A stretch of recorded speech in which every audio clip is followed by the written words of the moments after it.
Chapter 7, Great Expectations by the wonderful Charles Dickens. As if you didn't know. At the time when I stood in the churchyard reading the family tombstones, I had just enough learning to be able to spell them out. My construction even of their simple meaning was not very correct, for I read wife of the above as a complimentary reference to my father's exaltation to a better world. And if any one of my deceased relations had been referred to as below, I have no doubt I should have formed the worst opinions of that member of the family. Neither were my notions of the theological positions to which my catechism bound me at all accurate. For I have a lively remembrance that I supposed my declaration that I was to walk in the same all the days of my life laid me under an obligation always to go through the village from our house in one particular direction, and never to vary it by turning down by the wheelwright or up by the mill. When I was old enough, I was to be apprenticed to Joe, and until I could assume that dignity, I was not to be what Mrs. Joe called pump-eyed, or as I render it, pampered. Therefore, I was not only odd boy about the forge, but if any neighbor happened to want an extra boy to frighten birds or pick up stones or do any such job, I was favored with the employment. In order, however, that our superior position might not be compromised thereby, a money box was kept on the kitchen mantel shelf, into which it was publicly made known that all my earnings were dropped. I have an impression that they were to be contributed eventually towards the liquidation of the national debt. But I know I had no hope of any personal participation in the treasure. Mr. Wopsle's great aunt kept an evening school in the village. That is to say, she was a ridiculous old woman of limited means and unlimited infirmity, who used to go to sleep from 6 to 7 every evening in the Society of Youth, who paid 2 pence per week each for the improving opportunity of seeing her do it. She rented a small cottage to Mr. Wopsle, and Mr. Wopsle had the room upstairs, where we students used to overhear him reading aloud in a most dignified and terrific manner, and occasionally bumping on the ceiling. There was a fiction that Mr. Wopsle examined the scholars once a quarter. What he did on those occasions was to turn up his cuffs, stick up his hair, and give us Mark Antony's oration over the body of Caesar. This was always followed by Collins's Ode on the Passions, wherein I particularly venerated Mr. Wopsle as revenge, throwing his blood-stained sword and thunder down and taking the war-denouncing trumpet with a withering look. It was not with me then, as it was in later life, when I fell into the society of the passions and compared them with Collins and Wopsle, rather to the disadvantage of both gentlemen. Mr. Wopsle's great aunt, besides keeping this educational institution, kept in the same room a little general shop. She had no idea what stock she had or what the price of anything in it was. But there was a little greasy memorandum book kept in a drawer, which served as a catalogue of prices, and by this oracle Biddy arranged all the shop transactions. Biddy was Mr. Wopsle's great aunt's granddaughter. I confess myself quite unequal to the working out of the problem, what relation she was to Mr. Wopsle. She was an orphan, like myself, like me too, had been brought up by hand. She was most noticeable I thought in respect of her extremities, for her hair always wanted brushing, her hands always wanted washing, and her shoes always wanted mending and pulling up at heel. This description must be received with a weekday limitation. On Sundays, she went to church elaborated. Much of my unassisted self, and more by the help of Biddy than of Mr. Wopsel's great aunt, I struggled through the alphabet as if it had been a bramble bush, getting considerably worried and scratched by every letter. After that, I fell among those thieves, the 9 figures, who seemed every evening to do something new to disguise themselves and baffle recognition. But at last I began, in a purblind, groping way, to read, write, and cipher on the very smallest scale. One night I was sitting in the chimney corner with my slate, expending great effort on the production of a letter to Joe. I think it must have been a full year after our hunt upon the marshes, for it was a long time after, and it was winter and a hard frost. With an alphabet on the hearth at my feet for reference, I contrived in an hour or two to print and smear this epistle. I can't even begin to read what that is. Page 40 of this particular publication. There was no indispensable necessity for my communicating with Joe by letter, inasmuch as he sat beside me, and we were alone. But I delivered this written communication, slate and all, with my own hand. And Joe received it as a miracle of erudition. "I say, Pip, old chap," cried Joe, opening his blue eyes wide. "What a scholar you are, ain't you?" "I should like to be," said I, glancing at the slate as he held it, with a misgiving that the writing was rather hilly. "Why, here's a J," said Joe, "and a O equal to anythink. Here's a J and a O, Pip, and a J-O, Joe."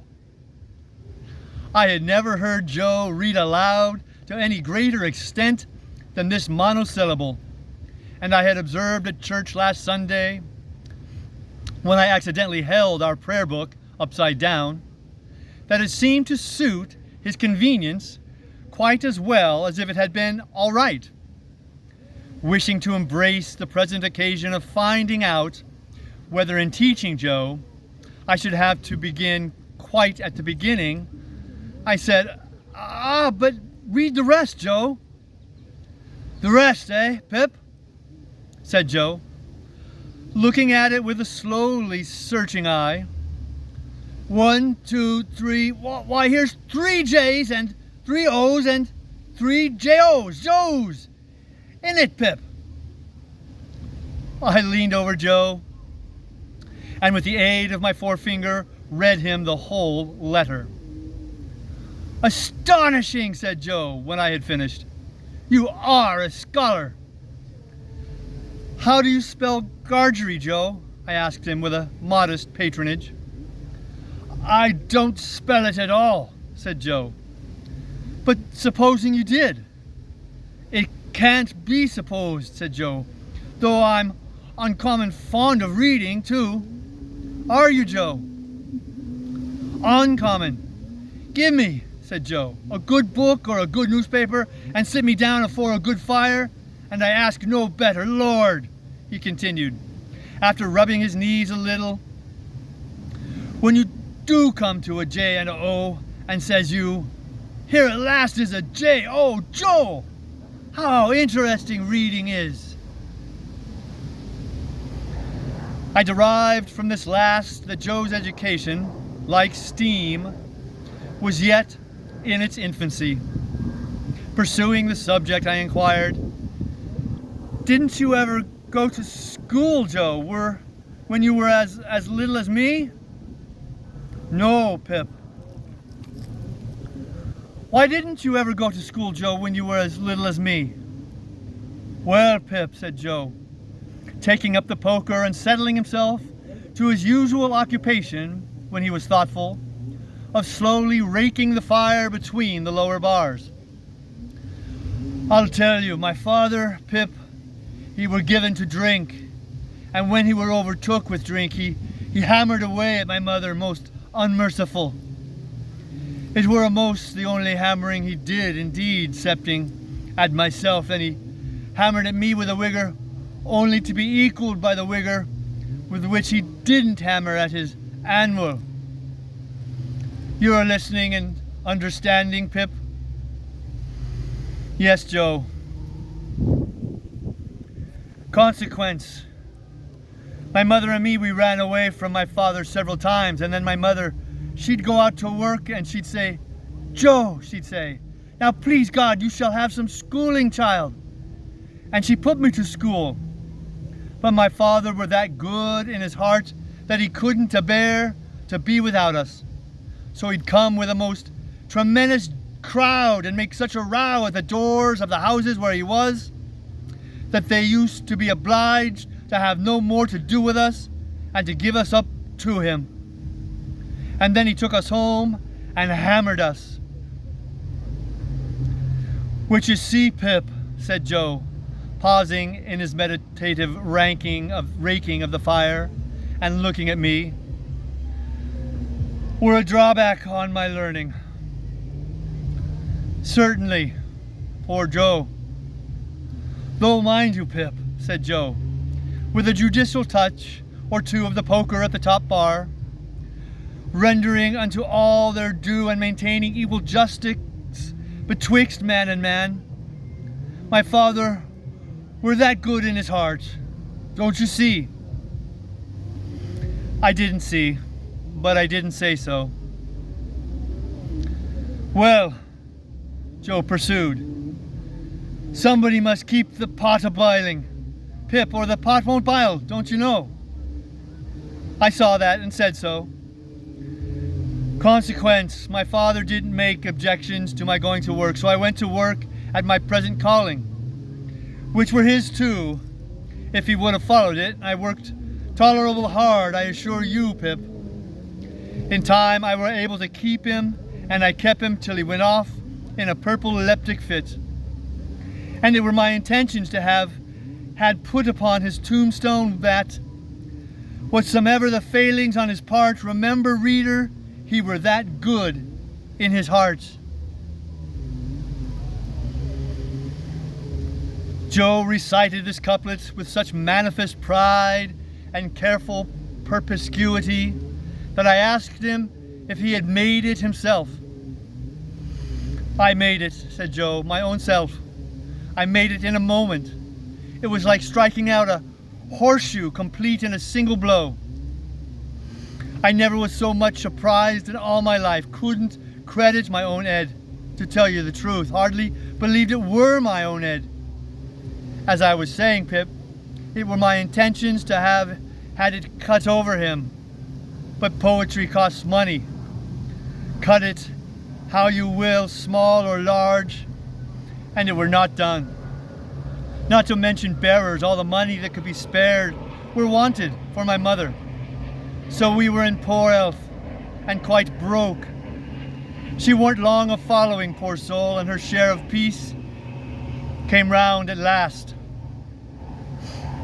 Joe's blue eyes turned a little watery. He rubbed first one of them and then the other in a most uncongenial and uncomfortable manner with the round knob on the top of the poker. It were but lonesome then, said Joe, living here alone, and I got acquainted with your sister. Now, Pip, Joe looked firmly at me, as if he knew I was not going to agree with him. Your sister is a fine figure of a woman. I could not help looking at the fire in obvious state of doubt. Whatever family opinions, or whatever the world's opinion on that subject may be, Pip, your sister is. Joe tapped the top bar with the poker, after every word following. A fine figure of a woman. I could think of nothing better to say then. I'm glad you think so, Joe. So am I, returned Joe, catching me up. I am glad I think so, Pip. A little redness or a little matter of bone here or there, what does it signify to me? I sagaciously observed, if it didn't signify to him, to whom did it signify? Certainly, assented Joe. That's it, you're right, old chap. When I got acquainted with your sister, it were the talk how she was bringing you up by hand. Very kind of her, too, all the folks said, and I said along with all the folks. As to you, Joe pursued with a countenance expressive of seeing something very nasty indeed. If you could have been aware how small and flabby and mean you was, dear me, you'd have formed the most contemptible opinions of yourself. Thanks, Joe. Not exactly relishing this. I said, never mind me, Joe. But I did mind you, Pip, he returned with tender simplicity. When I offered to your sister to keep company and to be asked in church at such times as she was willing and ready to come to the forge, I said to her, and bring the little child. God bless the poor little child. I said to your sister, there's room for him at the forge. I broke out crying and begging pardon and hugged Joe round the neck, who dropped the poker to hug me and to say, ever the best of friends, ain't us, Pip? Don't cry, old chap. When this little interruption was over, Joe resumed, well, you see, Pip, and here we are. That's about where it lights, here we are. Now, when you take me in hand in my learning, Pip, and I tell you beforehand I am awful dull, most awful dull, Mrs. Joe mustn't see too much of what we're up to. It must be done, as I may say, on the sly. And why on the sly? I'll tell you why, Pip. He had taken up the poker again, without which I doubt if he could have proceeded in his demonstration. Your sister is given to government. Given to government, Joe? I was startled, for I had some shadowy idea, and I am afraid I must add, hope, that Joe had divorced her in favor of the Lords of the Admiralty or Treasury. Given to government, said Joe, which I mean to say, the government of you and myself. Oh. And she ain't ever over partial to having scholars on the premises, Joe continued, and in particular would not be over partial to my being a scholar, for fear as I might rise like a sort of rebel. Don't you see? I was going to retort with an inquiry and had got as far as why when Joe stopped me. Stay a bit. I know what you're going to say, Pip. Stay a bit. I don't deny that your sister comes the mogul over us now and again. I don't deny that she do throw us backfalls and that she do drop down upon us heavy at such times as when your sister is on the rampage, Pip. Joe sank his voice to a whisper and glanced at the door. Candor compels Fur to admit that she is a buster. Joe pronounced this word as if it began with at least 12 capital B's.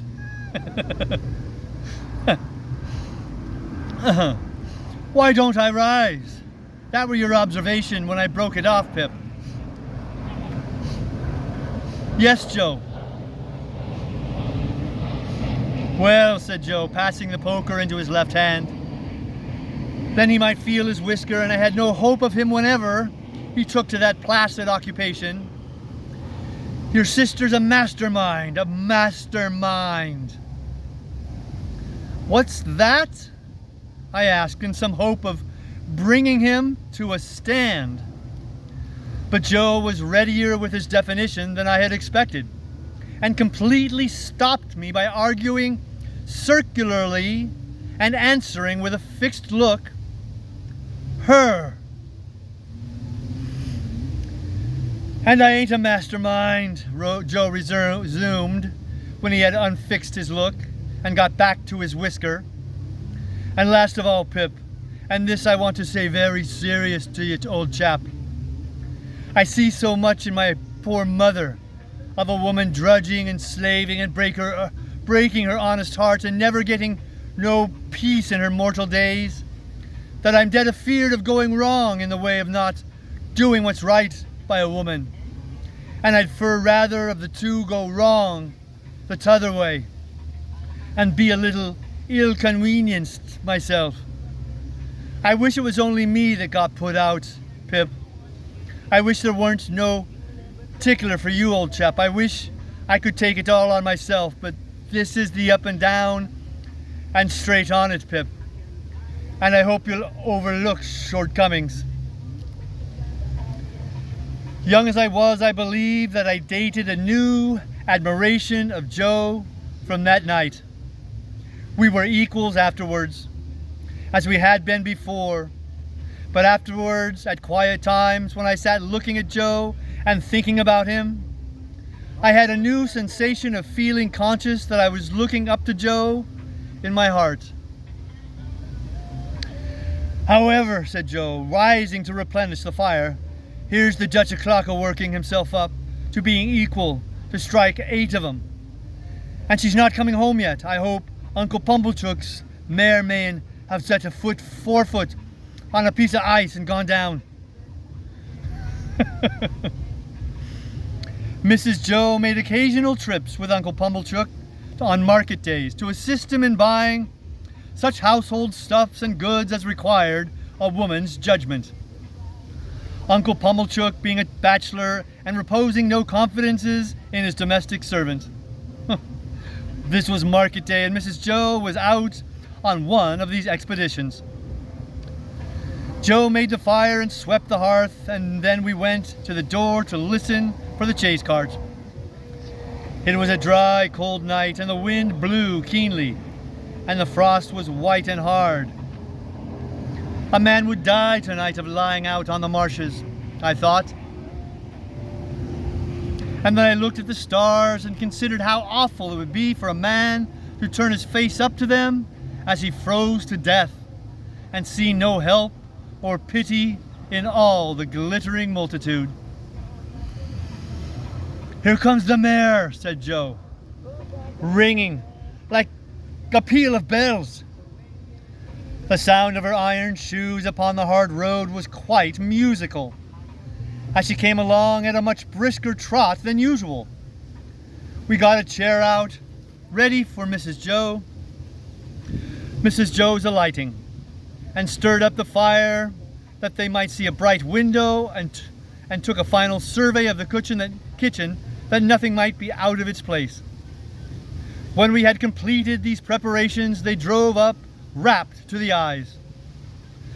Mrs. Joe was soon landed, and Uncle Pumblechook was soon down too, covering the mare with a cloth, and we were soon all in the kitchen, carrying so much cold air with us that it seemed to drive all the heat out of the fire. Now, said Mrs. Joe, unwrapping herself with haste and excitement and throwing her bonnet back on her shoulders where it hung by the strings. If this boy ain't grateful this night, he never will be. I looked as grateful as any boy possibly could, who was wholly uninformed why he ought to assume that expression. It's only to be hoped, said my sister, that he won't be pomp-eyed, but I have my fears. She ain't in that line, Mum, said Mr. Pumblechook. She knows better. She? I looked at Joe, making the motion with my lips and eyebrows.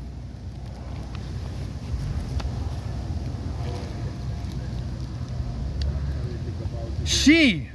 Joe looked at me, making the motion with his lips and eyebrows. She? My sister catching him in the act. He drew the back of his hand across his nose with his usual conciliatory air on such occasions and looked at her. Well, said my sister in her snappish way, what are you staring at? Is the house afire? Which some individual, Joe politely hinted, mentioned she. And she is a she, I suppose, said my sister, unless you call Miss Havisham a he, and I doubt if even you'll go so far as that. Miss Havisham uptown, said Joe. Is there any Miss Havisham downtown? Returned my sister. She wants this boy to go and play there, and of course he's going. And he had better play there, said my sister, shaking her head at me as an encouragement to be extremely light and supportive. Or I'll work him. I had heard of Miss Havisham uptown. Everybody for miles round had heard of Miss Havisham uptown as an immensely rich and grim lady who lived in a large and dismal house barricaded against robbers and who led a life of seclusion. Well, to be sure, said Joe, astounded. I wonder how she comes to know Pip. Noodle, cried my sister. Who said she knew him?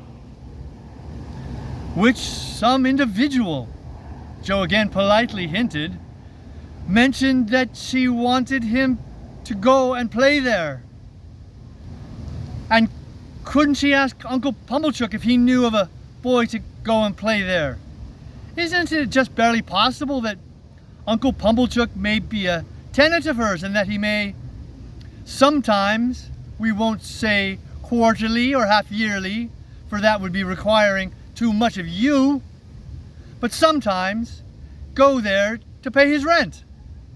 And couldn't she ask Uncle Pumblechook if he knew of a boy to go and play there? And couldn't Uncle Pumblechook, being always considerate and thoughtful for us, though you may not think it, Joseph, in a tone of the deepest reproach, as if he were the most callous of nephews, then mention this boy, standing prancing here, which I solemnly declare I was not doing, that I have forever been a willing slave to? Good again, cried Uncle Pumblechook. Well put, prettily pointed. Good indeed. Now, Joseph, you know the case. No, Joseph, said my sister, still in a reproachful manner, while Joe apologetically drew the back of his hand across and across his nose. You do not yet, though you may not think it, know the case. You may consider that you do, but you do not, Joseph, for you do not know that Uncle Pumblechook, being sensible that for anything we can tell, this boy's fortune may be made by his going to Miss Havisham's, has offered to take him into town tonight in his own chaise cart, and to keep him tonight, and to take him with his own hands to Mrs. Havisham's tomorrow morning. And lure a mussy me, cried my sister, casting off her bonnet in sudden desperation. Here I stand talking to mere mooncalves, with Uncle Pumblechook waiting, and a mare catching cold at the door, and the boy grimed with crock and dirt from the hair of his head to the sole of his foot. With that she pounced on me like an eagle on a lamb, and my face was squeezed into wooden bowls in sinks, and my head was put under taps of water butts, and I was soaped and kneaded and toweled and thumped and harrowed and rasped, and I really was quite beside myself. I may here remark that I suppose myself to be better acquainted than any living authority with the ridgy effect of a wedding ring, passing unsympathetically over the human countenance. When my ablutions were completed, I was put into clean linen of the stiffest character, like a young penitent into sackcloth, and was trussed up in my tightest and fearfulest suit. I was then delivered over to Mr. Pumblechook, who formally received me as if he were the sheriff, and who let off upon me the speech that I knew he had been dying to make all along. Boy, be ever grateful to all friends, but especially unto them which brought you up by hand. Goodbye, Joe. God bless you, old Pip, old chap. I had never parted from him before, and what with my feelings and what with soap suds, I could at first see no stars from the chaise cart, but they twinkled one by one, without throwing any light on the questions why on earth I was going to play at Miss Havisham's, and what on earth I was expected to play at.